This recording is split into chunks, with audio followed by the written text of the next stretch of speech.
Oke, kawan-kawan Shalom semuanya. Puji nama Tuhan, kita akan mulai ibadah malam hari ini, ibadah Zoom, dan kita akan membahas satu tema, yaitu tentang kutuk titisan. Saya berharap kita tidak ada yang ditipu oleh kuasa jahat, justru dengan kita belajar tentang kutuk titisan ini, setiap kita bisa dibebaskan Tuhan, dimerdekakan, dan kita menjadi orang-orang yang benar-benar merdeka di dalam Tuhan. Mengawali ibadah malam hari ini, saya minta Cik Jenny dari Sydney berdoa buat kita semuanya. Puji nama Tuhan.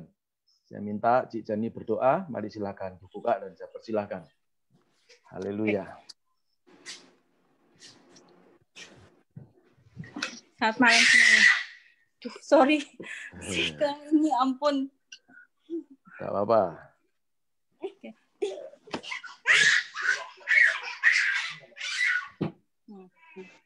Sorry. Tuhan Yesus, kami datang semua kembali ke dalam hadirat-Mu untuk memuji nama-Mu, mendengarkan firman. Tuhan, biar Engkau yang memberkati kebaktian ini, biar nama Tuhan dipermuliakan. Juga untuk Bapak Paulus, hamba Tuhan, kami supaya melalui dia nama Tuhan dipermuliakan dan firman Tuhan kami boleh mengerti akan firman-Mu Tuhan dan kebaikan-Mu. Terima kasih Tuhan. Dalam nama Yesus kami berdoa. Amin. Amin. Puji nama Tuhan. Saudara, sebelum kita masuk di dalam pembahasan firman Tuhan, kita akan bersama-sama, kita akan menyanyikan lagu pujian yang akan dinyanyikan nanti oleh tim musik pujian dari IHK. Kita akan ikuti dan kita akan persiapkan hati kita supaya hati kita sukacita. Kalau hati kita sukacita, saya yakin dan percaya Tuhan pun juga sukacita memberkati kita semuanya. Puji nama Tuhan.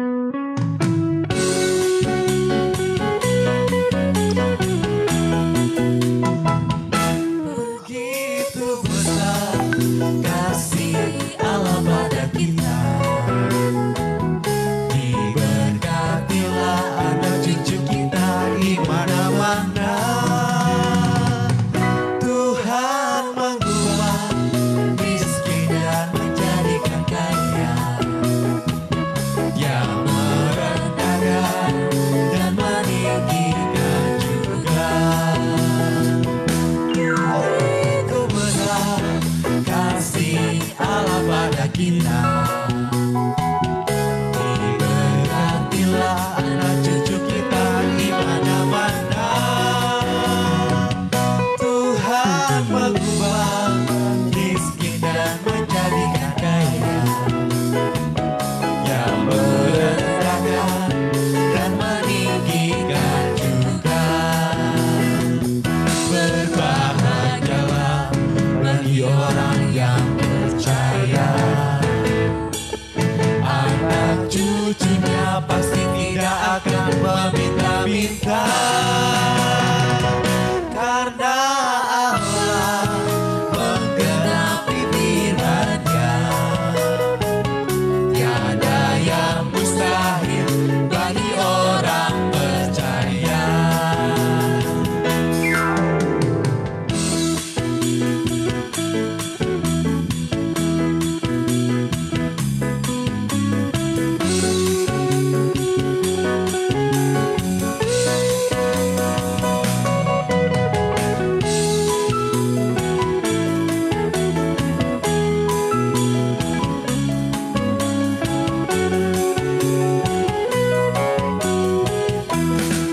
Katakan sama-sama sekali lagi. Begitu besar kasih Allah pada kita, diberkatilah anak cucu kita di mana-mana. Tuhan mengubah miskin dan menjadikan kaya, yang merendahkan dan meninggikan juga. Berbahagialah bagi orang yang percaya,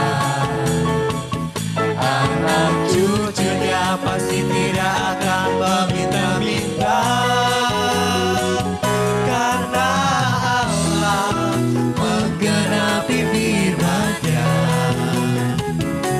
Tiada yang mustahil bagi orang percaya. Tiada yang mustahil bagi orang percaya. Tiada yang mustahil bagi orang percaya. Mari semua tepuk tangan yang paling meriah untuk Tuhan kita yang dahsyat. Puji nama Tuhan, puji nama Tuhan.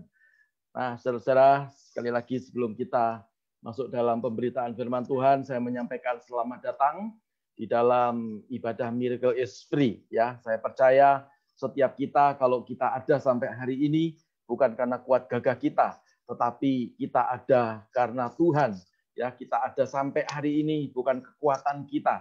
Saya banyak sekali dalam minggu-minggu ini ya mendapatkan banyak kesaksian dari teman-teman bagaimana yang sakit disembuhkan Tuhan, bahkan yang kecelakaan itu tidak sampai harus meninggal dunia tapi dibela oleh Tuhan, bahkan yang sudah masuk rumah sakit ya saudara-saudara, dan akhirnya dokter berkata tidak perlu operasi. Banyak di dalam minggu-minggu ini bahwa mujizat itu memang benar-benar nyata. Bukan hanya itu, banyak yang membuka usaha pekerjaan di masa-masa yang sukar seperti ini, masa-masa pandemi COVID seperti ini, orang akan berkata, dan orang sering berkata, sukar. Tetapi saya mau berkata, orang yang betul-betul di dalam Tuhan, orang yang benar-benar mengandalkan pengharapannya kepada Tuhan, Tuhan selalu membuka jalan yang baru. Tidak pernah ada jalan buntu. Terima kasih ya, selamat datang, dan selanjutnya kita akan masuk dalam pemberitaan firman Tuhan. Saudara-saudara, sekali lagi kita tundukkan kepala, kita berdoa. Tuhan Yesus, kami mengucap syukur. Hari ini kami akan belajar akan kebenaran firman-Mu. Kami akan membahas tentang kutuk, titisan, dan supaya kami mengerti dan kami tidak ditipu oleh kuasa kegelapan. Justru sebaliknya, dengan kami belajar, maka kami mengerti. Dan kami mengerti bahwa kebenaran itu benar-benar memerdekakan kami. Sekali lagi, kami tidak ditipu iblis, tetapi kami bisa mengalahkannya dalam nama Tuhan Yesus Kristus. Terima kasih Bapa, urapi setiap kami, dan kami mempercayakan semuanya ini di dalam nama Tuhan Yesus Kristus. Haleluya, sama-sama berkata, amin, amin, amin, amin, amin. Puji Tuhan, saudara-saudara, sudah kalau tidak salah, sudah hampir 3 kali pertemuan kita membahas tentang kutuk, ya. Dan saya sudah sering sekali mengatakan bahwa kutuk itu bisa diwariskan, ya, bisa diturunkan kepada anak cucu, tetapi Tuhan juga memberikan lawannya daripada kutuk, yaitu berkat. Ya, jadi berkat pun juga bisa diwariskan kepada anak cucu berikutnya. Saudara, pesan saya sebagai hamba Tuhan, ya, daripada Anda mewariskan kutuk kepada anak cucumu, ayo kita rame-rame mewariskan berkat. Yang mau mewariskan berkat kepada anak cucu, katakan sama-sama, berkat anak cucu akan aku wariskan kepada anak cucuku. Haleluya. Saya bukan hanya berkata kepada anak cucu, ya, keturunan pertama, kedua, ketiga, keempat, sampai keturunan 12. Tuhan memberkati kita semuanya. Amin. Nah, supaya kita tidak lupa bahwa definisi kutuk itu seperti apa, ya saudara, kita akan membaca bersama-sama. Jadi kutuk itu seperti apa? Ya, kutuk itu adalah seperti ini. Jadi kutuk itu suatu perkataan mantra atau perkataan laknat. Ya, jadi perkataan laknat itu perkataan yang orang dengan kemarahan yang luar biasa.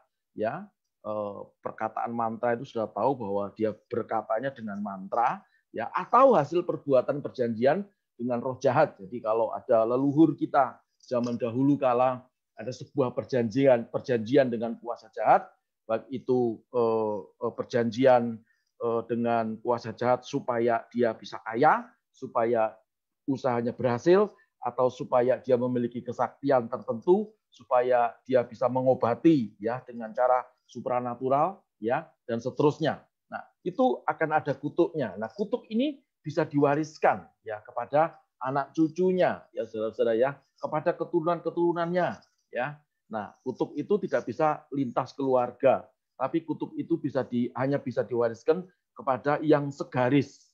Nah, akibatnya apa?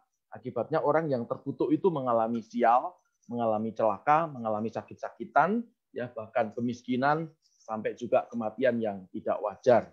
Nah, saudara perlu ingat bahwa kutuk itu diturunkan. Kata diturunkan itu diwariskan. Kata diwariskan itu berarti yang mewariskan itu adalah orang tua kita. Ya, kalau anak tidak bisa mengutuk orang tua. Perhatikan, ya.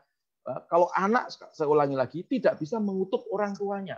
Tetapi orang tuanya itu bisa mengutuk anak, ya, bisa juga memberkati anak. Nah, ini rumus di alam roh itu seperti itu. Nah, dan saudara, kalau di bawah ini kita bisa baca bersama-sama, kutuk itu hanya terjadi apabila memenuhi unsur-unsur tadi sudah saya katakan, apabila orang tua atau yang lebih tua itu memberikan kutuk atau melaknat kepada orang yang masih muda, ya, walaupun itu mungkin bukan keluarganya, tetapi dengan perkataan celaka maka orang itu akan celaka, ya. Lalu diucapkan dalam marah yang sangat luar biasa atau kemarahan yang luar biasa, ya. Jadi kalau Anda tidak marah tidak bisa, ya.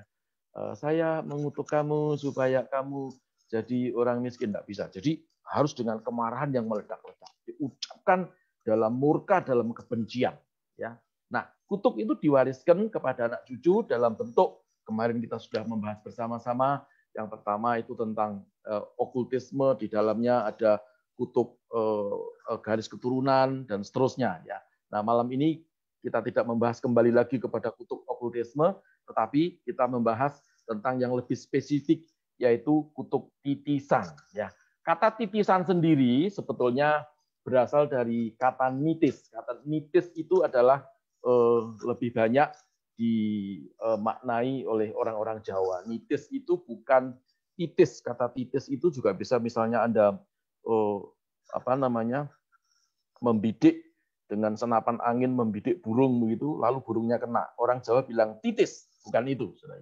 Yang dimaksud nitis ini adalah reinkarnasi. Jadi maksudnya adalah begini, ya. Titisan itu adalah masuknya roh seseorang, jadi orang yang rohnya tidak diterima atau belum diterima oleh Tuhan karena waktu hidupnya melakukan sesuatu yang tidak baik di hadapan Tuhan, ya okultisme dan seterusnya. Nah, saudara-saudara, maka roh ini bisa nitis, bisa masuk ke dalam tubuh seseorang, ya. Dan tadi ingat bahwa titisan itu pasti harus dengan satu keluarga, dengan satu keturunan. Ya, kalau perlu dengan masih ada satu hubungan darah, saudara-saudara, ya. Nah, jadi seperti itu, roh manusia masuk ke manusia. Jadi kalau roh manusia masuk ke dalam tubuh manusia, maka tidak ada penolakan. Tetapi kalau manusia dimasuki roh jahat, ya ada penolakan, namanya gila. Ya, makanya kalau orang kena kutuk titisan atau kena roh seseorang yang masuk ke dalam tubuh orang itu, maka kadang-kadang tidak ketahuan, tapi nanti akan ketahuan pada waktu orang itu akan mengalami sebuah confuse atau konflik, mengalami satu kelemahan-kelemahan spirit, maka yang bukan sewajarnya akan muncul. Ya, seperti itu. Lalu juga bisa titisan itu disebabkan karena benda-benda pusaka yang dulunya cara mengambil pusakanya atau mendapatkan pusaka itu dengan sebuah perjanjian. Ya. Nah, lalu yang membuat perjanjian ini sudah meninggal dunia, ya. Jadi pada waktu meninggal dunia perjanjiannya belum terbayarkan, ya. Maka pusaka yang di dalamnya isinya bukan Tuhan. Kalau Tuhan masuk ke dalam pusaka itu saya kira tidak ada, ya. Dan Tuhan itu tidak masuk di dalam pusaka. Tuhan itu ada dalam kekudusannya. Ya, kalau ada Tuhan masuk ke pusaka, saya kira Tuhan kurang kerjaan, begitu ya. Tidak ada ceritanya seperti itu, ya. Nah, pada waktu perjanjiannya ini belum selesai, maka roh yang ada dalam pusaka ini akan mencari penyelesaian, ya, yaitu akan diturunkan, dituntutkan kepada keturunan-keturunan berikutnya. Beberapa waktu yang lalu sudah saya jelaskan, ya, dan sudah kita jawab bersama-sama, Pak, apa bisa orang Kristen itu masih kena kutuk? Ya, sudah dijelaskan berkali-kali, masih bisa kalau hidup kekristenanmu adalah Kristen tomat. Masih ingat tomat? Sekarang tobat, besok kumat. Ya, masih bisa. Ya, tetapi kalau kekristenanmu betul-betul Anda rela memikul salib, ya, maka Anda menjadi orang Kristen yang benar-benar ya hidup di dalam kekudusan, maka tidak ada lagi kutuk yang berlaku atas hidup saudara. Salah satu contoh, saudara ya, dulu saya ada di Surabaya, ya lama sekali saya tinggal di Surabaya, dan saya mengajar tentang kutuk ini, lalu kemudian ada beberapa hamba Tuhan yang tidak terlalu percaya bahwa dia punya satu keyakinan bahwa orang yang sudah dalam Tuhan itu nggak bisa kena kutuk lagi, ya, dan seterusnya. Tapi pada kenyataannya, mohon maaf ya, keluarganya ada yang setiap satu generasi ada yang gila, setiap satu generasi ada yang gila, setiap satu generasi ada yang gila. Ya, lalu kita berdoa, kita layani, ya, dan terjadi manifestasi dan seterusnya. Akhirnya bukan saya mengajak untuk percaya, tetapi dengan mereka mengerti akan kebenaran firman Tuhan, maka kebenaran itu benar-benar akan memerdekakan kita semuanya. Yang mau dimerdekakan katakan amin. Ya. Nah, titisan itu tidak dikenal di dalam iman Kristiani karena reinkarnasi itu tidak dikenal dalam iman Kristen. Ya. Jadi orang Kristen tidak boleh percaya dengan reinkarnasi. Ya, manusia hidup ya lalu akan mati dan setelah itu akan dihakimi. Ya, kalau di dalam Tuhan Yesus ya dalam nama Yesus masuk surga. Tapi kalau di luar Tuhan Yesus dia akan dihakimi ya pada waktu menghadap tahta pengadilan nanti ya saudara. Kalau dipanggil nama kita tidak ada, ya sudah, kita masuk dalam neraka. Tetapi kalau kita dipanggil, lalu namanya ada, ya Ibu Ceni ada, ya Kovendi, ya hostnya ada, Pastor Petrus Ginanjar ada, Pastor Paulus ada, semua masuk surga. Dan kita semua yang ikut Zoom malam hari ini, juga yang mengikuti lewat live streaming Facebook, dalam nama Yesus semua masuk surga. Amin. Nah, itu titisan itu tidak dikenal dalam iman Kristiani ya. Titisan itu sebetulnya dipengaruhi ya dengan paham-paham terutama filosofi Hindu Buddha ya. Kalau orang Jawa itu ya kejawen juga diilhami dengan pemahaman terutama dari pewayangan ya. Salah satu contoh adalah ada satu tokoh di dalam pewayangan itu namanya Narayana ya atau bahasa Jawanya Noroyono ya. Narayana itu lalu kemudian dia mendapatkan titisan. Nah, ada satu dewa namanya Batara Wisnu menitis masuk di dalam tubuhnya Narayana ini sehingga Narayana ini bergelar menjadi Sri Batara Krishna. Ya gitu ya. Tapi di dalam ajaran Kristen tidak ada. Yang ada adalah ya Kisah Para Rasul 1 ayat yang ke-8. Kamu akan menerima kuasa kalau Roh Kudus turun ke atas kamu. Yang saudara percaya dengan Roh Kudus, lambaikan tangan seperti ini, ya. Lalu tepuk dadamu, katakan sama-sama, dalam hidupku ada Roh Kudus, ya. Jadi Roh Kudus bukan nitis, tetapi Roh Kudus itu menyatu, ya, dalam hidup kita, kateso, menjadi satu, ya, dan memberikan kepada kita ini, ya, kekuatan, kuasa, ya. Maka itu saudara-saudara jangan percaya dengan yang namanya iman Kristen yang kemudian percaya dengan titisan-titisan, tidak ada, saudara ya. Nah, titisan itu berbeda dengan kesurupan, ya. Orang yang kena kutuk titisan itu sangat berbeda dengan orang yang kesurupan, ya. Sebab titisan itu manunggal, ya, menyatu di dalam jiwanya. Ingat di dalam jiwa ada 3, ada pikiran, perasaan, dan kehendak. Ya. Tetapi orang yang kesurupan, ya, reject pasti yang tadi saya bilang. Roh manusia cocok dengan manusia, makanya tidak ada penolakan. Orang yang kena titisan ya sukar diidentifikasi, ya. Tetapi untuk masa-masa tertentu ya mudah dikenali. Tetapi orang yang dimasuki roh setan pasti ada penolakan, ya. Ciri khasnya orang yang kemasukan roh setan adalah gila, ya. Karena itu roh setan tidak cocok dengan roh manusia. Yang cocok dengan roh manusia ya adalah rohnya manusia sendiri, ya. Jadi ingat itu. Titisan itu manunggal menjadi satu yang tadi sudah saya jelaskan ya. Jadi hampir tidak kelihatan dan biasanya terjadi manifestasinya itu pada saat ya mengalami tekanan-tekanan atau dia melakukan hal-hal yang sifatnya ritual atau spiritual ya baru dia akan muncul ya siapa yang ada di dalam hidupnya. Nanti kita akan jelaskan supaya kita semuanya mengerti, kita bisa mengidentifikasi. Karena banyak sekali orang-orang Kristen yang sepertinya memiliki karunia, sepertinya memiliki kelebihan seperti seorang nabi, tapi sesungguhnya dia kena kutuk titisan. Ya, saudara-saudara ya, supaya kita bisa melihat dan kita tidak terjebak ya. Kemerdekaan, kebenaran di dalam Tuhan itu akan membuat kita memahami, dan pada waktu kita paham ya apa yang terjadi, maka kebenaran itu akan memerdekakan kita. Selanjutnya, saudara-saudara, firman Tuhan di dalam Matius pasal yang ke-12 ayat yang ke-43 dan sampai yang ke-45 ya, saya akan membacakan. Apabila roh jahat keluar dari manusia, ia pun mengembara ke tempat-tempat tandus mencari perhentian, tetapi tidak mendapatnya. Ayat ke-44, lalu ia berkata, aku akan kembali ke rumah yang telah kutinggalkan itu, maka pergilah ia. Mendapati rumah itu kosong, bersih, tersapu, rapi, ya, tertata. Lalu ayat yang ke-45, lalu ia keluar dan mengajak 7 roh lain yang lebih jahat daripadanya, dan mereka masuk dan berdiam di situ. Perhatikan, maka akhirnya keadaan orang itu jauh lebih buruk daripada keadaan semula. Demikian juga berlaku atas angkatan yang jahat ini. Saudara, jadi begini maksudnya daripada firman ini, ya, yang ada hubungannya dengan kutuk titisan.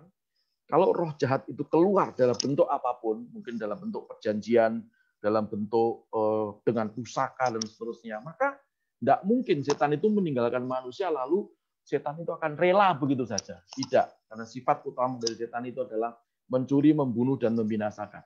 Ya, ingat-ingat itu. Tapi Tuhan, ya, sifat utamanya adalah mengasihi kita, memberkati kita, dan mengangkat kita ini menjadi anak-anaknya. Yang mau diangkat Tuhan, katakan amin. Yang sudah menjadi anak Tuhan, katakan yes, saya anak Tuhan yang penuh dengan kemuliaan Tuhan.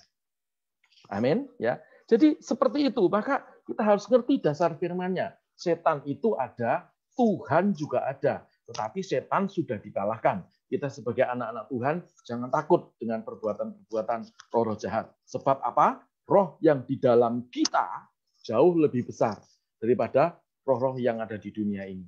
Yang setuju katakan amin.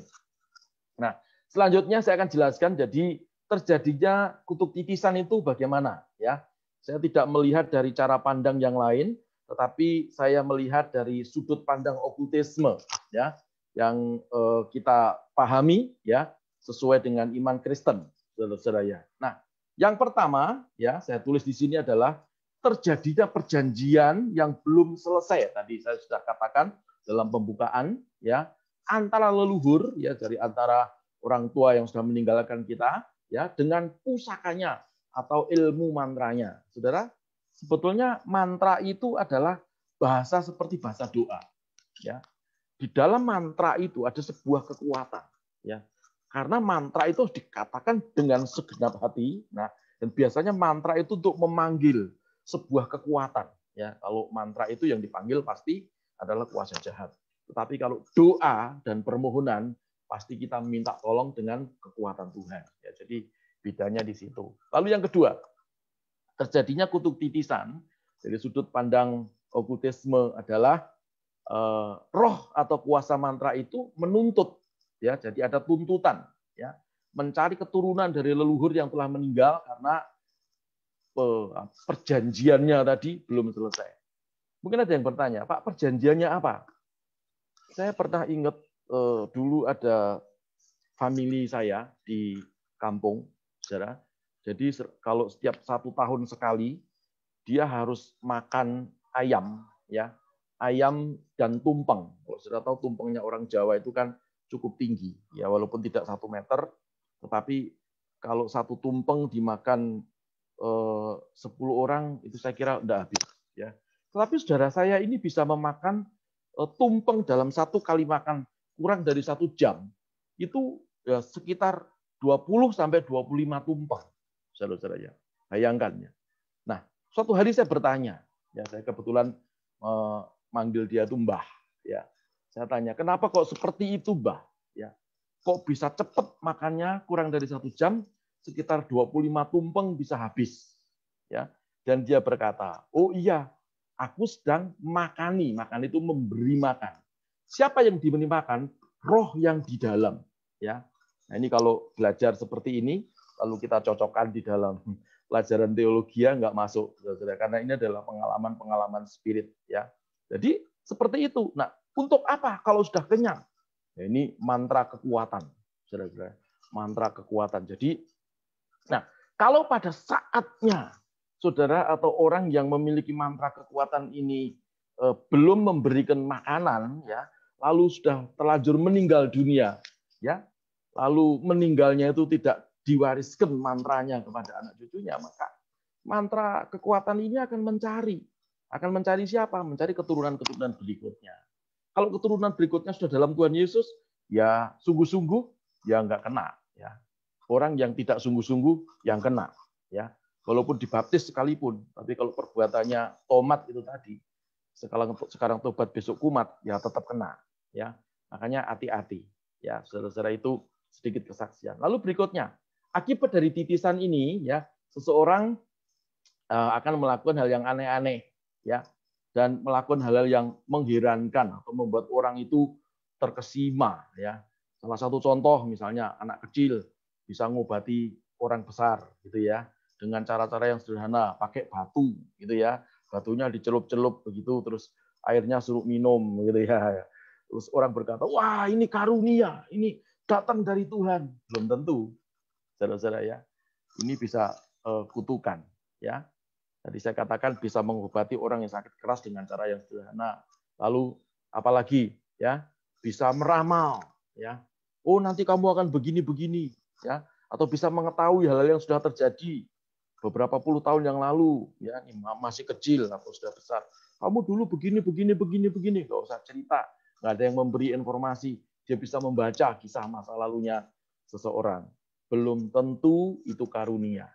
Bisa jadi itu adalah kutuk titisan. Jadi kita harus hati-hati. Kenapa?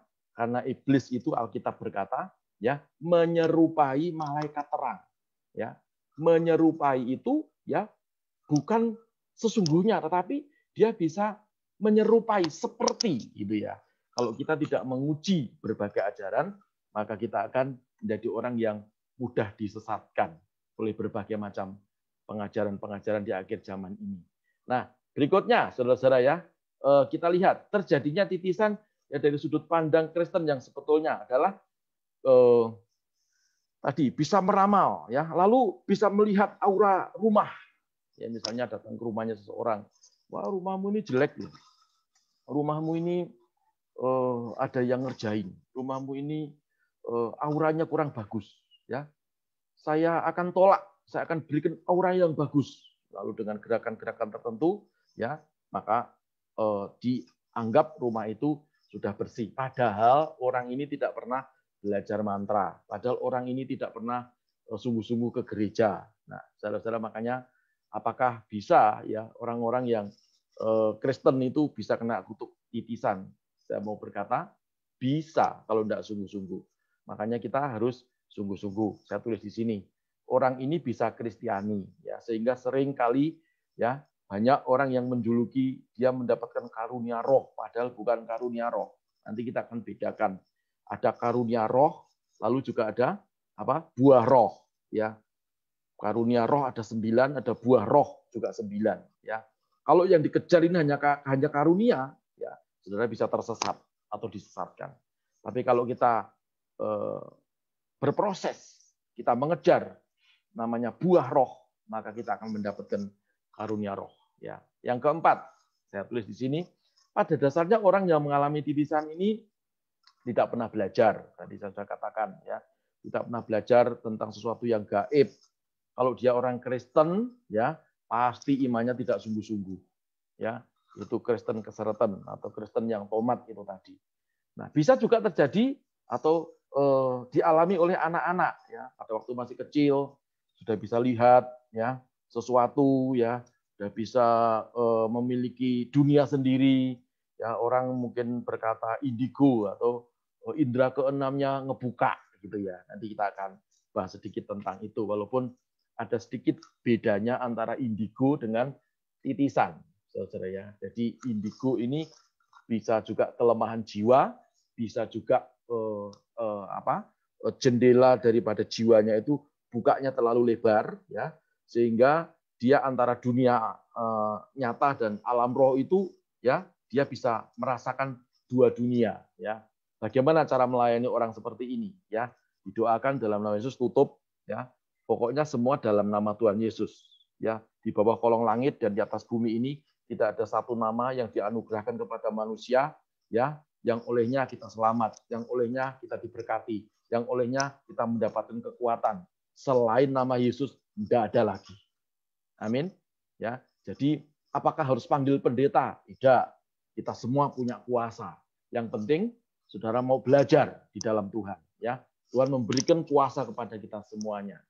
Lalu yang keenam, dari leluhur nitis kepada keturunan yang karakternya atau sifatnya hampir sama. Nah ini ketinggalan tadi yang saya jelaskan di awal. Jadi nitis itu biasanya yang dititisi itu adalah orang yang memiliki karakter yang sama, atau anak atau cucu atau cicit yang karakternya sama dengan yang membuat keputusan awalnya atau leluhurnya.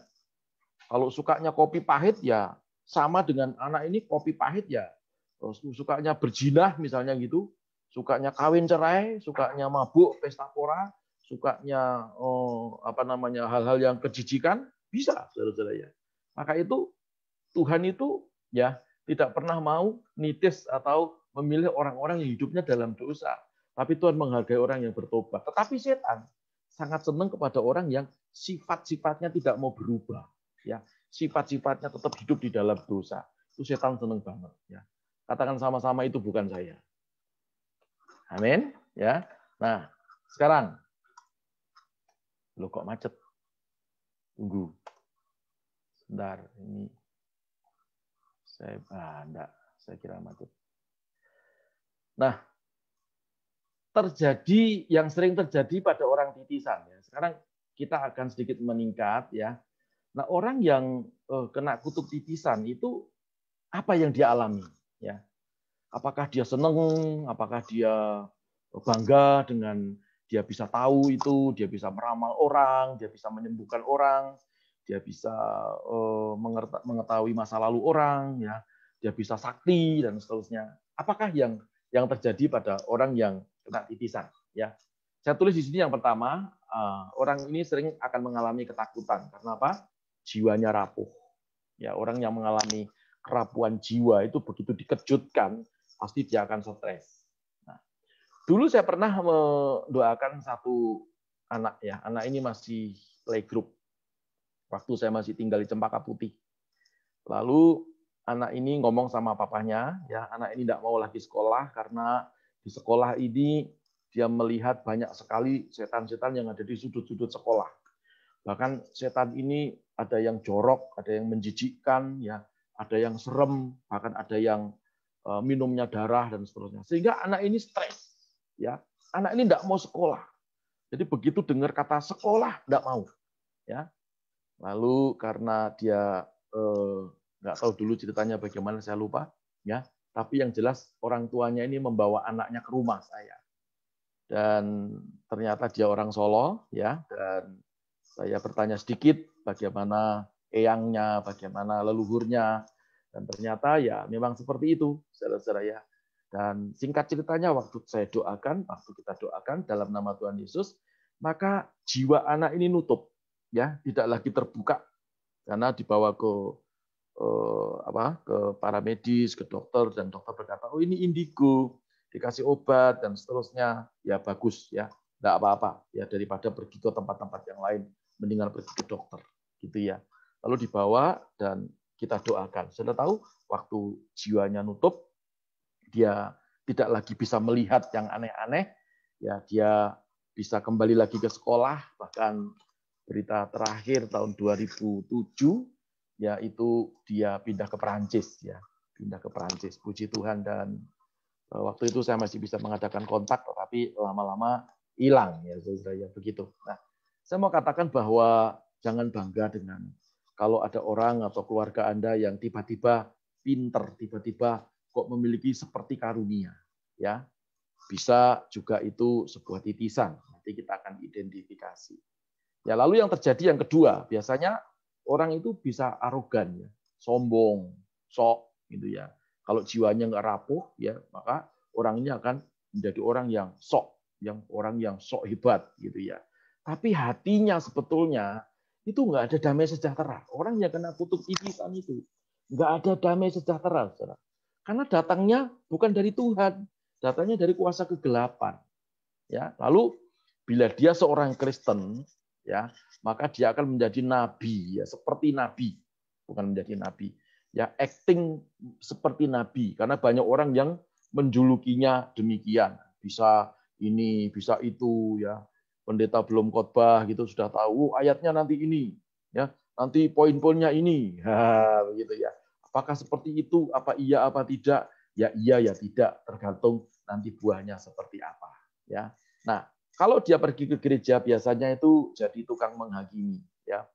Dia sering mengkritik, lalu padahal orang ini jarang berdoa, jarang berpuasa, jarang baca firman Tuhan. Tapi kalau pergi ke gereja, ya sukanya nyalahin orang, nunjuk-nunjuk ini salah, ini salah, ini salah, ini salah. Ini ciri-ciri orang yang terkena kutuk titisan. Ya, coba dicek, barangkali Anda kalau dulu sebelum masa PSBB ini ya, Jakarta kan PSBB lagi ya. Dulu kalau waktu ibadah offline itu, apakah ada di antara kita yang suka nyala-nyalakan, wah pendetanya khotbahnya kurang menarik, kurang hadirat Tuhan, ya. Jangan-jangan Anda kena kutuk titisan. Enggak ya. Nah, setelah dari angka 1 sampai yang ketiga ini, ya, biasanya orang ini akan memiliki hal yang aneh atau ciri-cirinya ini akan menjadi orang yang aneh, ya, sebab dia memiliki dunia sendiri, ya. Nah, ini yang terpenting, ya. Ya, kadang-kadang juga memiliki kelainan seksual, ya. Cinta atau suka dengan sejenis, ya, juga lawan jenis, jadi bisex gitu ya. Lalu macam-macam lah, ya, memiliki kelainan-kelainan seksual. Lalu keluarganya berantakan, ya, walaupun mungkin ada uang, kaya, ya, karena sumbernya itu bukan dari Tuhan, sumbernya dari kuasa jahat itu tadi, ya, saudara. Dan apa tadi saya katakan, ya, jiwanya rapuh, nggak ada damai sejahtera, dan dia mengalami penderitaan batin, ya. Kalau tidak ditolong, jiwanya menderita. Orang yang seperti ini bisa menjadi gila, ya. Jadi kita sebagai orang-orang percaya, mari ya kita lihat di sekeliling kita kalau ada orang seperti ini, kita tolong, ya, kita doakan supaya hidupnya alami damai sejahtera. Firman Tuhan di dalam 1 Yohanes pasal yang keempat ayat 1 sampai yang ketiga. Ya, ini tentang bagaimana kita mengidentifikasi, ya, kita harus menguji. Alkitab berkata, saudara-saudaraku yang kekasih, janganlah percaya akan setiap roh, tetapi ujilah roh-roh itu. Apakah mereka berasal dari Allah? Sebab banyak nabi-nabi palsu yang telah muncul, ya, dan pergi ke seluruh dunia. Demikianlah kita mengenal roh Allah. Setiap roh yang mengaku bahwa Yesus Kristus telah datang sebagai manusia berasal dari Allah. Dan setiap roh yang tidak mengaku Yesus tidak berasal dari Allah. Roh itu adalah roh antikristus. Dan tentang dia telah kamu dengar bahwa ia akan datang dan sekarang ini ia sudah ada di dalam dunia. Jadi pada kesimpulannya dari bagaimana kita mengerti orang ini karunia-Nya dari Tuhan atau kena kutuk titisan, Alkitab menasihati kita, ayo kita uji, ya. Uji apa yang diuji? Ya, pengajarannya, buah-buahnya terutama, ya. Kalau buah-buah kehidupannya baik, ya, mungkin salah satu penilaian bahwa itu berasal dari Tuhan. Lalu bagaimana lagi? Ya, apakah setiap yang dia lakukan itu bertentangan dengan firman Tuhan atau tidak? Ya, salah satu contoh misalnya mendoakan orang pakai bara api, gitu ya. Kan kita tidak dikenal di Alkitab. Ya, setan itu harus dibakar. Pernah suatu hari ada seorang jemaat datang ke rumah dan tubuhnya itu memar-memar, tubuhnya itu penuh dengan bilur-bilur, dan saya tanya kenapa, ya, katanya didoakan. Loh, kok didoakan bisa bilur-bilur seperti itu? Oh iya Pak, cara ngusir setannya itu dipukul dengan rotan. Waduh, ya. Nah, saya percaya itu bukan dari Tuhan. Tuhan Yesus tidak pernah ngajari seperti itu. Amin. Jadi kalau dari buahnya saja sudah bertentangan dengan Alkitab, itu bukan berasal dari Tuhan. Ya. Lalu berikutnya, kalau yang dibicarakan itu selalu kekayaan, selalu harta benda, berkat, ya. Dia lupa mengajarkan tentang hidup kudus. Dia lupa mengajarkan tentang bagaimana mikul salib. Dia lupa mengajarkan bagaimana tentang menyalibkan kedagingan. Ya, barangkali Orang itu walaupun memiliki kelebihan, barangkali kena kutuk titisan. Barangkali, ya. Tapi itu adalah identifikasi atau cara menilai. Ya, lalu kemudian apakah dia mengajarkan kasih? Ya, kasih Kristus. Ya, kasih Kristus itu kasih tanpa pamrih. Kalau kasih manusia itu kasih eros, ya. Saudara, apakah dia mengajarkan kasih Tuhan yang tanpa pamrih? Atau bagaimana dalam perbuatan sehari-hari? Itu salah, suka menghakimi orang. Itu sudah pasti, walaupun dia berkarunia. Ya, kita harus awas dan waspada. Ya, hati-hati, jangan sampai kita disesatkan oleh berbagai macam pengajaran. Dan yang terakhir, lihat keluarganya. Ya, kalau keluarganya damai sejahtera, rukun, baik-baik, ya, anak hormat sama orang tua, sama-sama saling menyayangi, istrinya cuma satu, suaminya cuma satu, itu pasti dari Tuhan. Ya, walaupun berkarunia, saudara-saudara, kalau keluarganya berantakan, tidak karu-karuan, ya, istrinya 2, 3, 4, itu bukan berasal dari Tuhan. Ya, ini menurut iman Kristen, bukan menurut iman dari yang lain. Begitu, saudara-saudara. Nah, berikutnya kita akan mengadakan perbandingan ini sekarang. Ya, gimana caranya supaya kita ini mengerti, ya, apakah benar-benar karunia atau kelebihan itu berasal dari Tuhan atau berasal dari kuasa kegelapan. Nah, mari kita sama-sama akan melihat di dalam 1 Korintus pasal yang ke-12 ayat yang ke-8 sampai yang ke-9, itu ke-19 kebanyakan. Ya, lalu Galatia 5 ayat yang ke-22 sampai yang ke-23. 1 Korintus 12 itu isinya tentang karunia-karunia roh. Ya. Nah, Galatia pasal 5 ayat 22-23 itu bicara tentang apa? Bicara tentang buah roh. Perhatikan, saudara. Saya akan mengajak saudara untuk membaca dulu yang di karunia. Ya, ada 9. Bisa menyembuhkan, memiliki karunia iman, bisa membedakan roh, ya, memiliki karunia hikmat, ya, bisa mengadakan mujizat, ya, berpengetahuan yang baik, bisa bernubuat, bisa menafsirkan bahasa roh, bisa berbahasa roh. Saya mau tanya, kira-kira ini hebat enggak kalau itu ada di gereja Anda gitu. Ya. Atau gembalamu itu seperti itu gitu. Wah, pasti luar biasa, ya. Tetapi mari kita lihat, ya. Di dalam Galatia pasal yang kelima ayat yang ke-22 sampai 23 ini adalah buah roh. Nah, seringkali orang hanya apa? Seringkali orang hanya melihat karunianya, tetapi lupa melihat buahnya, ya. Maka itu mari kita lihat, ya. Kalau dalam Galatia 5 22-23 itu ada 9 buah roh. Yang pertama kasih, lalu sukacita, damai sejahtera, kesabaran, kemurahan, kebaikan, kesetiaan, kelemah lembutan, penguasaan diri. Apakah ini sudah ada, ya, di orang yang ada karunia tadi, memiliki kelebihan tadi? Perhatikan, ya, caranya menilai begini, ya. Jadi angka 1 ini berkorelasi atau berhubungan dengan angka 1. Jadi 1 Korintus 12 dan Galatia pasal 5 ini karunia menyembuhkan ini harus memiliki buah, yaitu buahnya kasih. Ya, kalau mau menyembuhkan dipanggil untuk mendoakan orang lalu bertanya hotelnya apa, lalu pesawatnya VIP atau bagaimana, lalu PK-nya berapa? Saya yakin dan percaya itu mungkin titisan. Ya, kalau bukan titisan, ketamakan. Ya, perhatikan itu. Ya, karena orang nolong itu kasih, orang mengasihi itu dari Tuhan. Amin. Ya, lalu berikutnya, orang hanya mengejar karunia iman, iman kecil, iman besar, ya, iman sedang, iman besar, iman yang memindahkan dunia. Ya, tetapi apakah ketika orang ini mengalami persoalan hidupnya sukacita?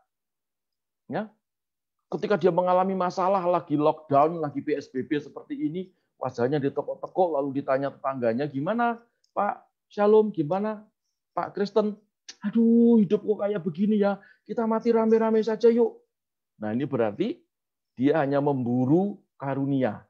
Dia tidak mendasari hidupnya dengan roh sukacita. Perhatikan, roh sukacita itu diberikan oleh Tuhan melalui kuasa Roh Kudus. Amin. Ya. Sekali lagi saya ingatkan, Roh Kudus bukan mensurupi kita, menyurupi kita, atau menitis kepada kita. Tetapi dia manunggal, ya, karena luar biasa, ya, iman Kristen itu manunggaling kawula Gusti. Kita di dalam Tuhan, Tuhan ada di dalam kita.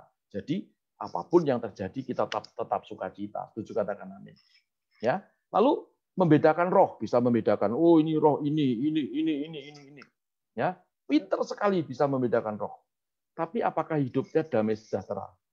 Ya, kalau hidupnya nggak ada damai sejahtera, tapi dia bisa membedakan roh, barangkali ini salah satu penilaian orang itu tidak benar-benar ya di dalam Tuhan, atau ada kutuk titisan dan harus didoakan dalam nama Yesus. Hikmat, ya, memiliki karunia hikmat. Apakah dia punya kesabaran? Karena orang yang berhikmat itu pasti sabar, ya. Bukan buru-buru, bukan gerasa-gerusu, bukan pengen cepat selesai, ya, marah-marah tiap hari, ya, bukan seperti itu. Orang yang memiliki hikmat itu pasti akan tenang, akan sabar, walaupun sifatnya dulunya sebelum bertobat itu galak, tetapi lama-lama kemudian dia akan menyalipkan kedagingannya. Perhatikan yang kelima, ya, ini yang sering sekali terjadi, mujizat yang diburu, sakit sembuh, miskin diberkati. Bisnis langsung rame, ya, mati hidup lagi. Hebat kan? Tapi lihat, apakah hatinya penuh dengan kemurahan? Ya. Apakah dia hitung-hitungan dengan sesamanya, hitung-hitungan dengan Tuhan? Ya. Kalau dia bisa melakukan mujizat tapi sifatnya hitung-hitungan, uang terus, ya, harta terus, yaitu bukan ajarannya Tuhan. Ya, lalu buah yang keenam tentang pengetahuan. Nah, pengetahuan. Pengetahuan itu ada IQ, ada SQ, ada EQ. Ya, saya ulangi, pengetahuannya ada IQ, SQ, dan EQ. Spiritual, ya, intelijensia, dan emosional. Ya, perhatikan, kalau orang yang memiliki tiga-tiganya ini pasti baik hidupnya ini. Ya, memiliki roh kebaikan. Ya, kebaikan itu karakter, saudara. Ya. Baik, diapa-apakan itu senyum, ya nggak apa-apa, kan nanti Tuhan yang membela. Itu pasti orang ini memiliki apa? Buah roh, ya, dasarnya baik. Ya. Lalu kemudian nomor 7, nubuat, pinter bernubuat, nanti akan terjadi seperti ini, tapi tidak setia, pindah-pindah gereja sukanya, gerejanya kurang rame, pindah cari yang agak sedikit rame, keramenen cari yang kecil lagi. Ya, gembalanya kurang ganteng, cari yang ganteng. Itu loh gembala yang di media sosial itu loh. Waduh, satu kali tayang itu langsung yang nonton itu viewernya itu ribuan. Hebat. Pertanyaan saya, kalau Anda masuk ICU, apakah pendeta yang kamu bangga-banggakan di media sosial itu mendatangi kamu? Ya, itu pertanyaan. Jadi kita harus setia. Ya, kalau kita setia, maka Tuhan pun juga setia. Amin. Nubuat hebat di mana-mana, tapi nggak setia. Nubuat hebat dengan pasangan hidup juga nggak setia. Nubuat hebat ya dengan tugas-tugas di gereja juga nggak setia. Yaitu bukan nubuat namanya, lu buat-buat. Ya, lalu berikutnya menafsirkan bahasa roh, pinter menafsirkan bahasa roh. Ya, tapi hidupnya nggak lemah lembut, tapi lemah gemulai, melambai. Oh, nggak gitu maksud saya. Jadi menafsirkan bahasa roh, ya, lalu dia tidak memiliki kelemah lembutan, pongah, sombong, wah itu ya. Berarti itu bukan dari Tuhan, saudara-saudara ya. Karena dari Tuhan itu, ya pasti baik. Pak, tapi kalau masih dalam proses belajar kelemah lembutan, nggak apa-apa. Itu proses. Semua hidup di dunia ini, ya mengalami sebuah proses. Lalu yang terakhir untuk membandingkan, ya bahasa roh. Kalau orang karismatik, orang masyara lama. Kalau di gereja secara lama. Kalau di rumah, tukang marah-marah, bantingi piring, ya, melempar gelas suaminya, ya, melempar sendok istrinya, penguasaan diri tidak ada, suka berkata jorok, yaitu bukan bahasa roh, ya, saudara. Makanya orang-orang karismatik itu sering kadang-kadang ya ditegur oleh sahabat-sahabat kita dari yang tidak karismatik, begitu ya. Nah, makanya saudara harus mengerti ini, bahasa roh itu baik. Ya kita harus minta, tapi saudara harus minta penguasaan diri. Ya jangan sakar PDW. Ya, mana-mana jadi bahan pergunjingan, kemana-mana galaknya luar biasa. Saya juga galak, ya. Tapi menggalai orang yang tidak taat, ya. Tapi kalau orang yang taat saya galai, berarti obat saya sedang habis. Gitu, ya, saudara-saudara. Jadi seperti itu kira-kira sebagai gambaran supaya saudara mengerti, ya, bagaimana kita bisa membedakan apakah kelebihan-kelebihan yang saudara-saudara kita miliki itu berasal dari Tuhan atau itu berasal dari kuasa-kuasa kegelapan. Nah, sekarang berikutnya, kalau kita sudah mengerti cara mengidentifikasi, ya kita sudah tahu, oh berarti dia bukan dari Tuhan. Gimana caranya? Ya tentunya kita memberitahu pelan-pelan, jangan berkata, oh kamu bukan dari Tuhan. Ya pasti nanti akan terjadi pertengkaran. Orang yang berhikmat, memiliki hikmat tadi, ya itu pasti lemah lembut, ya pasti bicaranya baik, diajak makan dulu, kalau perlu pulang kasih sangu gitu ya, ambil hatinya, ya lalu diberitahu. Kayaknya kok kamu itu begini, ya tak doakan, ya. Kalau Anda sudah bisa membedakan antara kutuk dan titisan, luar biasa, ya. Yang terkena kutuk titisan itu sudah bisa doakan. Ya. Lain loh dengan orang yang suka ngeroh. Orang yang suka ngeroh itu hanya orang yang mengada-ada gitu ya. Dulu ada orang yang datang kepada saya datang ke dia. Lalu dia berkata begini, kiri Pak, Bapak harus miring ke kiri. Loh, kenapa Bu? Iya, di kanan Bapak ada dinosaurus. Dinosaurus masuk gereja itu, atau gerejanya apa? Enggak hancur-hancuran. Iya kan? Loh Pak, hati-hati Pak. Di belakang Anda Pak, ada apa? Ada hantu pocong. Loh, masuknya dari mana? Ini orang yang suka ngeroh. Ya, ini mungkin sakit. Ya, sudah harus layani seperti itu. Nah, bila dia mau didoakan orang yang mengalami kutuk titisan ini, ya maka harus doakan. Ya, didoakan pemutusan kutuk. Caranya seperti apa? Seperti 2 minggu yang lalu. Jadi nggak perlu memanggil hamba Tuhan spesialis pelepasan. Apalagi ini musim corona. Ya, Alkitab berkata kamu punya kuasa. Amin. Ya, kita semua punya kuasa. Roh Kudus dalam hidup kita memberikan kita kuasa. Apa yang terikat di bumi terikat di surga. Apa yang terlepas di bumi terlepas di surga. Dibimbing dalam nama Tuhan Yesus segala kutuk titisan yang tidak sengaja masuk dalam tubuhku dari garis keturunan ayah atau dari garis keturunan ibu, sengaja atau tidak, saya tolak, saya patahkan, saya batalkan dalam nama Tuhan Yesus. Itu sudah putus. Ya. Lalu setelah putus, ya Anda sebagai orang yang mendoakan harus mendewasakan, ya, masuk dalam pemuritan, ya. Kalau di gereja saudara ada komsel, ada family altar, ya, ada sekolah Alkitab dan seterusnya. Saudara masukkan ke situ, dibimbing, ya, supaya dia menjadi dewasa di dalam Tuhan. Lalu apa?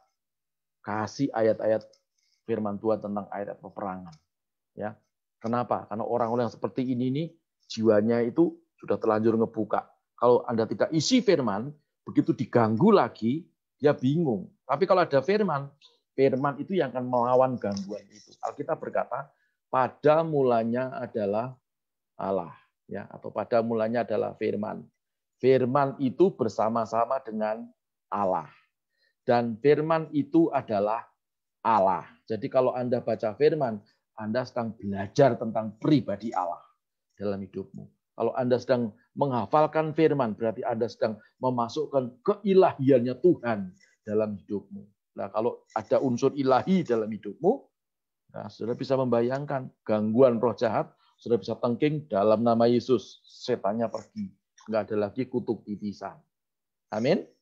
Lalu ajarkan hanya firman Tuhan saja, jangan firman Tuhan plus, ya, supaya menjadi dewasa di dalam Tuhan, ya. Dan ini sebagai panduan yang terakhir, saudara bisa mengajarkan ini hanya contoh ayat firman Tuhan yang harus dihafalkan untuk orang-orang yang kena kutuk titisan.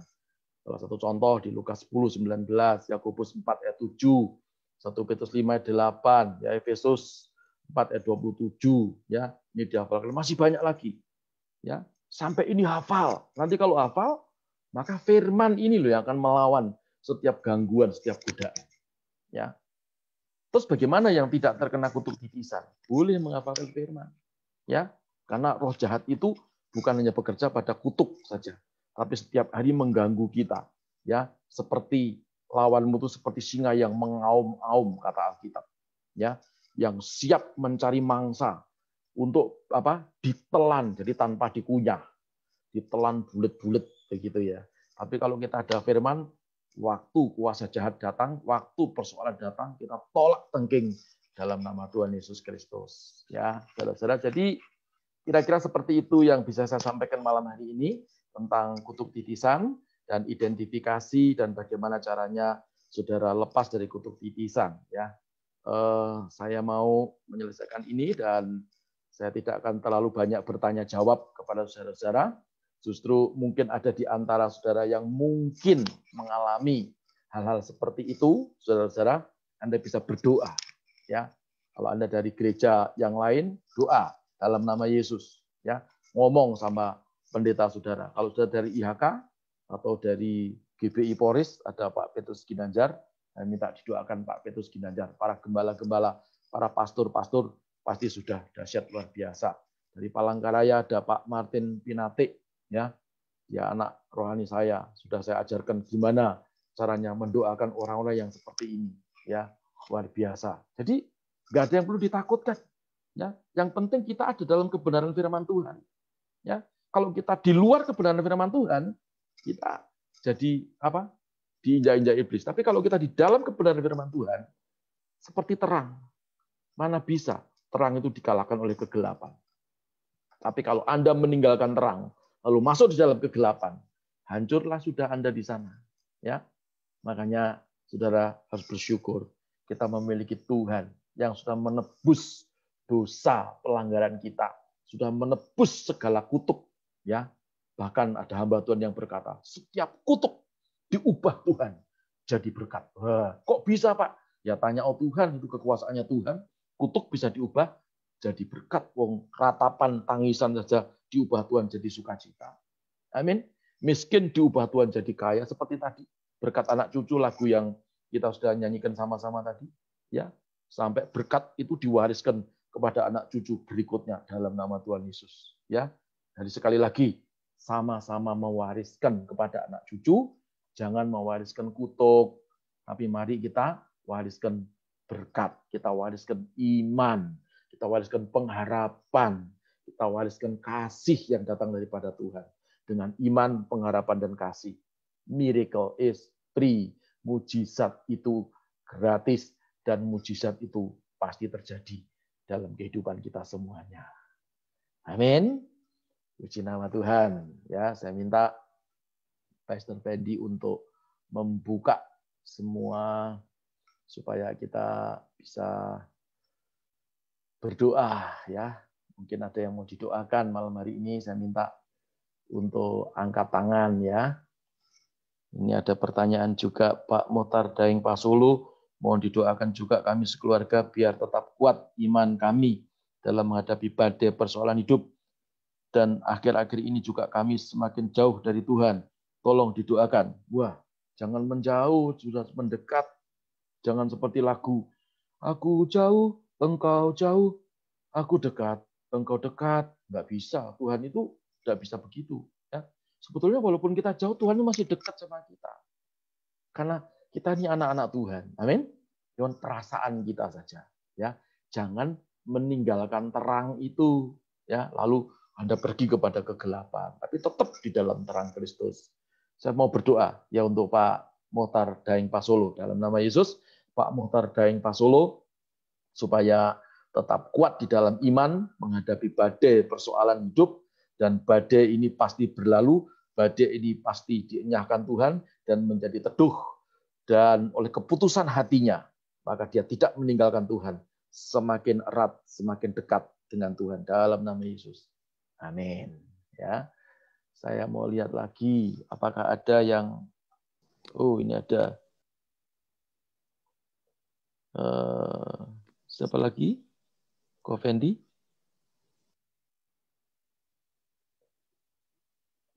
Shalom, ini lagi, Pak Mohtar lagi. Mau nanya, Pak, di kampung saya setiap awal bulan mereka berkumpul memanggil roh-roh leluhur. Ya, ini kan, bukti kan, di era modern itu masih ada yang kayak gini-gini. Jadi jangan Anda, masa Pak di Jakarta? Ya Jakarta nggak ada. Kalau Anda pergi ke pinggiran sana ya banyak. Ya, jangan ke pinggiran, ke kampung saya nanti saya kasih tahu. Ya, jadi kalau ada orang kota, lahir di kota, makan makanan kota, berpakaian kota, hidup gaya kota, ya mungkin Anda bingung, Pak Paulus ini ngomong apa. Tapi kalau Anda pergi ke Pacitan, Wonogiri, Ponorogo, Anda bisa terkencing-kencing di pinggir jalan. Ya, tanya sama Pak Petrus Ginanjar itu kalau nggak percaya. Ya, berkumpul dan memanggil roh leluhur dan semua orang menyaksikan yang ada di tempat itu kesurupan menyerupai semua binatang. Apakah itu titisan? Ya, ya, oh Ibu Yati Yuliati Mon, oh ini Pak Petrus, sorry, Pak Muhtar Daeng Pasulu. Oh itu bukan titisan, tapi itu adalah memanggil roh. Itu bagian daripada spiritisme, ya, spiritisme. Lalu ini didoakan kemarin beberapa waktu yang lalu kita sudah jelaskan ke Pak Muhtar ya. Ini Ibu Yati Yuliati mohon bantuan doa untuk saya supaya iman kuat, untuk keluarga dan anak-anak saya dijauhkan dari virus corona. Wah ya, kita doa dalam nama Yesus, Ibu Yati Yuliati diberkati Tuhan, dijauhkan Tuhan dari virus corona, bukan hanya Ibu Yuliati, tetapi kami semuanya dan anak-anak Tuhan dibebaskan dari virus corona, bukan hanya anak-anak Tuhan, tapi bangsa Indonesia juga dilepaskan dari virus corona dalam nama Yesus. Amin. Ya, itu aja yang masuk di chat inbox. Lalu mungkin ada di antara saudara yang akan didoakan malam hari ini, silakan untuk kita bisa bersama-sama berdoa ya, karena doa orang benar bila yakin didoakan sangat besar kuasanya. Yang didoakan yang jelas bukan Pak Petrus Ginanjar. Pak Petrus Ginanjar doakan saya supaya saya kuat menjalani kehidupan ini, Pak Petrus. Haleluya. Pak Yunus Budianto, luar biasa.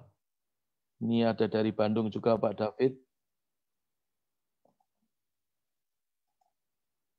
Ya, saya rasa kalau memang sudah nggak ada didoakan, semua sudah jelas, kita doa bareng-bareng saja, ya, supaya kutuk dilepaskan dan yang kita wariskan kepada anak cucu itu bukan kutuk, tetapi yang diwariskan kepada anak cucu itu adalah berkat. Oh, ada Pak Paul Utomo. Tadi angkat tangan ya? Angkat tangan atau lap jidat? Oh, hadir. Oh, siap. Siap. Ada yang perlu didoakan, Pak Paul? Oh, doakan istri saya ini sudah sembuh. Oh ya. Oh ya, ini istrinya Pak Paul ini ada sedikit ya, gangguan, bukan dari roh jahat ya. Agak ya, kemarin jatuh ya. Ah ini Ibu Eni. Wah, luar biasa. Tolong suaranya Bu Eni dibuka. Iya. Halo. Ya, shalom. Shalom. Eni, gimana? Sudah sehat? Sudah, Pak. Sudah ya? Sudah. Bisa cerita kepada kita semuanya apa yang Anda alami? Iya, 2 minggu yang lalu saya naik sepeda di Bandung. Waktu lagi naik sepeda, saya ditabrak sama mobil. Nah, waktu ditabrak, itu saya sesadar-sesadarnya kalau saya ini ada tabrak ada goncangan yang besar dari belakang, terus tiba-tiba saya sudah ada di kolong mobil. Nah, cuma puji Tuhan, saya nggak kegiles sama bannya. Dan mobil yang nabrak saya itu adalah mobil carry warna hitam. Dan puji Tuhannya adalah tidak ada organ dalam saya yang masalah, cuma rusuk saya aja yang retak 4. Tapi sekarang udah bagus ya? Udah setelah 10 hari, berarti udah 10 hari saya udah bisa jalan, udah bisa jemur.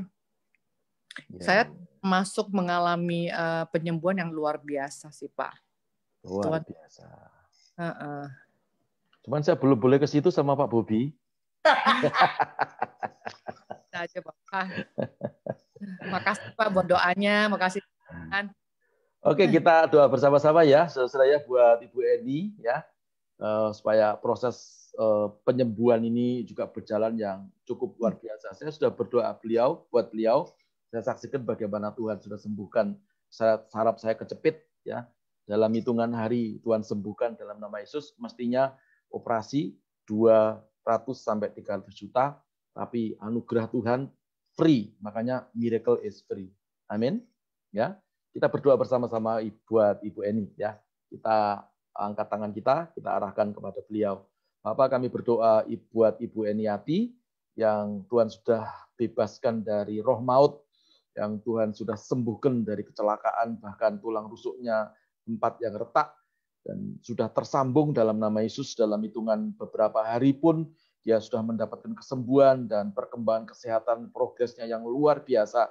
Bukan kuat gagah dia, tetapi anugerah-Mu yang terus akan Kau berikan kepada Ibu Eniati bersama dengan suaminya yaitu Pak Paul dan keluarganya. Semua diberkati oleh Tuhan. Terima kasih Bapa di surga. Dan kami percaya Tuhan, mujizat itu terjadi supaya beliau bisa menyaksikan bahwa Tuhan itu adalah Tuhan yang hidup. Kristus itu dahsyat yang menyelamatkan dia dari cengkeraman maut. Dalam nama Yesus kami berdoa. Haleluya. Amin. Amin. Amin. Puji Tuhan. Besok saya ke sana, ke rumahmu ya, En. Makasih Pak, makasih ya Pak. Ya, puji Tuhan. Ibu Dewi Yasin dari Batam. Ya, ada yang perlu didoakan, Bu? Tidak ada, ya. Luar biasa, saudara-saudara. Kalau ya, gimana Ibu Dewi?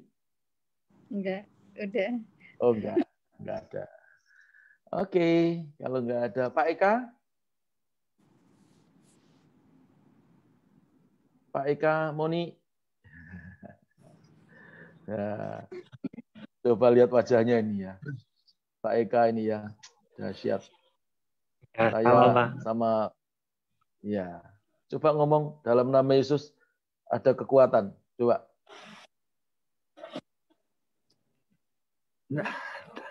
Dalam nama Yesus ada kekuatan. Amin. Tepuk tangan buat Pak Eka. Dulu tidak bisa seperti itu, ya. Dulu tidak bisa seperti itu, tapi Tuhan menyembuhkan dengan dahsyat.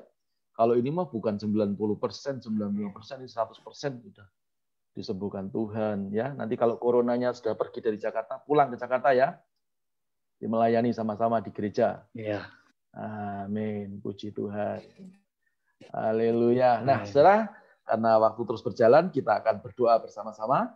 Saya minta semuanya taruh tangan kirimu di dada dan angkat tangan ke atas. Dan semua tirukan doa saya. Haleluya, haleluya. Puji nama Tuhan. Saya minta juga semua gambar-gambar dibuka semua ya. Jangan ada yang ditutup-tutupi ya. Semuanya dibuka supaya saya bisa melihat wajah-wajahnya dan bisa menatap wajah saudara sambil berdoa satu. Dan anugerah Tuhan pasti melimpah atas kehidupanmu. Saya mau berdoa dan mari tirukan doa saya. Tuhan Yesus, terima kasih hari ini Tuhan Yesus sudah memberikan kebenaran firman-Mu. Dan kebenaran firman-Mu itu memerdekakan kami. Kami mau hidup dalam kebenaran firman-Mu. Karena firman-Mu itu adalah terang bagi kaki kami. Dan supaya kaki kami tidak terantuk kepada batu, dan kami bisa melangkah berjalan ke depan untuk menerima semua janji Tuhan. Terima kasih Tuhan. Berkat-Mu limpah atas kami, dan kami mau menurunkan kepada anak cucu kami, keturunan-keturunan kami, bukan kutuk, tetapi berkat. Terima kasih Bapa di surga. Terima kasih Roh Kudus. Saudara-saudara tetap berdoa, tidak usah ditirukan, saya akan berdoa buat saudara-saudara semuanya. Tetap angkat tangan. Tuhan Yesus, yang Kau melihat tangan-tangan yang terangkat, mungkin ada yang tidak berani jujur, mungkin ada yang menyimpan dalam hatinya kalau ada sesuatu, tapi hari ini hamba-Mu berdoa, dalam nama Tuhan Yesus, siapapun mereka yang mengikuti program Miracle is Free ini, dijauhkan Tuhan daripada kutuk. Dalam nama Yesus, kutuk dicabut. Dan dalam nama Yesus, setiap perjanjian-perjanjian dengan kuasa kegelapan, dalam bentuk apapun, saya nyatakan demi nama Tuhan Yesus Kristus, batal, putus dalam nama Yesus. Setiap kutuk diubah Tuhan menjadi berkat. Demi nama Yesus Tuhan. Dan di masa-masa corona seperti ini, Anak-anak Tuhan dipelihara Tuhan dengan sempurna. Terima kasih Bapa di surga. Kami percaya malam mujizat ini akan kami ceritakan kepada semua orang bahwa hidup kami penuh dengan kemuliaannya Tuhan. Kami mengucap syukur di dalam nama Tuhan Yesus Kristus. Haleluya. Sama-sama berkata, amin, amin, amin. Puji Tuhan. Jadi saya kira sudah selesai program Miracle is Free malam hari ini, Kamis tanggal 17 September 2020. Nanti kita akan lanjutkan di tanggal 24 hari Kamis. Kita akan membahas tentang titisan atau tentang perjanjian darah. Ya. Jadi bagaimana orang yang dulunya berjanji, misalnya pacaran gitu ya, lalu perjanjiannya perjanjian darah gitu ya. Gimana cara menetralisir? Ya, karena di atas darah itu tidak bisa diapa-apakan kecuali dengan darah Yesus. Ya, nanti kita akan bahas juga ya di tanggal 24 hari Kamis yang akan datang. Begitu kira-kira, dan saya pesan saudara-saudara untuk teman-teman karena ini corona terutama di Jakarta yang cukup mengejutkan kita semuanya. Jadi saya berharap supaya kita berhati-hati, tetap mengikuti protokol kesehatan, jangan gegabah. Kalau keluar rumah pakai masker, maskernya jangan masker yang tipis, ya, masker yang tebal. Kalau belum ada, kasih tisu dulu, gitu ya. Kalau Anda punya sedikit uang, tadi saya beli masker itu di online cuma 37.000, dapat 50, yaitu masker medis, murah banget sekarang. Dulu pernah beli satu kotak itu 250.000, sekarang cuma 37.000. Luar biasa, ya. Jadi hidup sehat, hati sukacita, baca firman Tuhan, ya, lalu suka nyanyi seperti Ko Henry itu suka nyanyi, ya. Dia punya anak kecil juga maunya nyanyi terus. Ya, saya percaya nanti suatu hari jadi WL, jadi hamba Tuhan gantiin saya di IHK, gitu ya. Puji Tuhan, saudara semuanya. Terima kasih buat Esther Fendi yang telah menjadi host juga malam hari ini. Ya, terima kasih buat kita semuanya. Dan mari malam hari ini kita istirahat. Besok pagi bangun dalam keadaan yang sehat walafiat. Terima kasih. Tuhan Yesus memberkati kita semuanya. Salam IHK. God bless you. Maaf, belum foto. Ko Fendi tolong foto. Oke, teman-teman. Kita foto dulu sebentar sebelum ini yang di Zoom. Oke, bisa mengarahkan wajahnya semuanya dibuka ya. Oke, semuanya standby. Kita dalam hitungan 3, 1, 2, 3. Diangkat jempolnya ke layar. 1, 2, 3. Cheese. Oke, terima kasih semuanya. Oke, salam juga dari Semarang tuh, Pak sahabat tadi muncul. Wah, ya Pak Luis. Puji Tuhan, saudara-saudara sekali lagi. Terima kasih. Selamat malam. Tuhan Yesus memberkati.